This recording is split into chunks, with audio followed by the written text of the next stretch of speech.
बर्नीहाट एक छोटा सा शहर मेघालय की वादियों में बसा, लेकिन अब यह शहर एक खतरनाक पहचान के साथ जाना जाता है। दुनिया का सबसे प्रदूषित शहर। IQA एयर की 2024 रिपोर्ट ने पूरी दुनिया को चौंका दिया और भारत के लोगों को सोचने पर मजबूर कर दिया। ये सिर्फ आंकड़ों की बात नहीं, ये एक आने वाले संकट की कहानी है। बर्नीहाट मेघालय और असम की सीमा पर स्थित एक कस्बा है। यहाँ की आबादी ज्यादा नहीं, लेकिन समस्या बहुत बड़ी है। बीते कुछ वर्षों में यहाँ तेजी से इंडस्ट्रियल गतिविधियां बढ़ी हैं। सीमावर्ती व्यापार, ट्रकों की आवाजाही और कोयले की ढुलाई ने हवा में जहर घोल दिया है।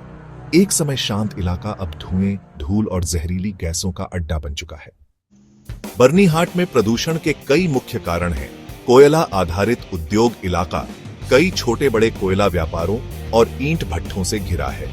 भारी वाहन और डीजल ट्रकों की आवाजाही 24 घंटे चलती है और अधिकतर पुराने डीजल इंजन पर निर्भर है।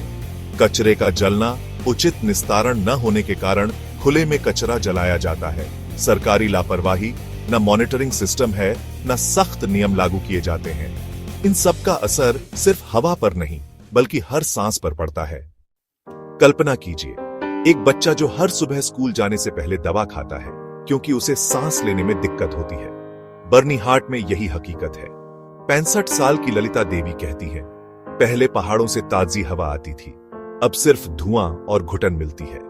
बच्चे, बुजुर्ग, गर्भवती महिलाएं सब इस अदृश्य जहर के शिकार हैं। अस्पतालों में सांस से जुड़ी बीमारियों का ग्राफ तेजी से बढ़ा है।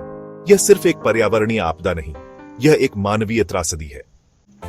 IQAR की रिपोर्ट में बर्नीहाट को PM2 5 स्तर के आधार पर दुनिया का सबसे प्रदूषित शहर घोषित किया गया है। भारत के 6 शहर टॉप 10 में हैं, जैसे कि दिल्ली, गाजियाबाद और बरेली। इसका मतलब सिर्फ भारत में नहीं, बल्कि पूरी दुनिया में वायु प्रदूषण का एपिक सेंटर बन रहा है। यह एक ग्लोबल हेल्थ क्राइसिस का अलार्म है।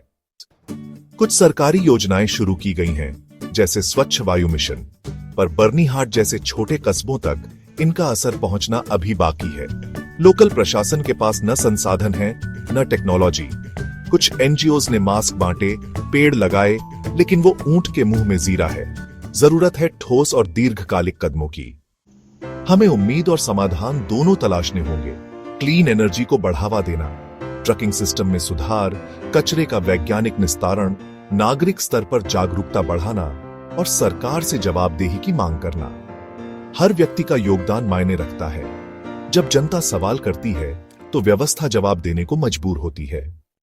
बर्नीहाट की हवा आज दुनिया की सबसे खराब हो सकती है, लेकिन अगर हम सब चाहें तो इसे फिर से सांस लेने लायक बना सकते हैं। क्योंकि साफ हवा कोई लग्जरी नहीं, ये हमारा अधिकार है। सवाल सिर्फ ये है, क्या हम अब भी चुप रहेंगे?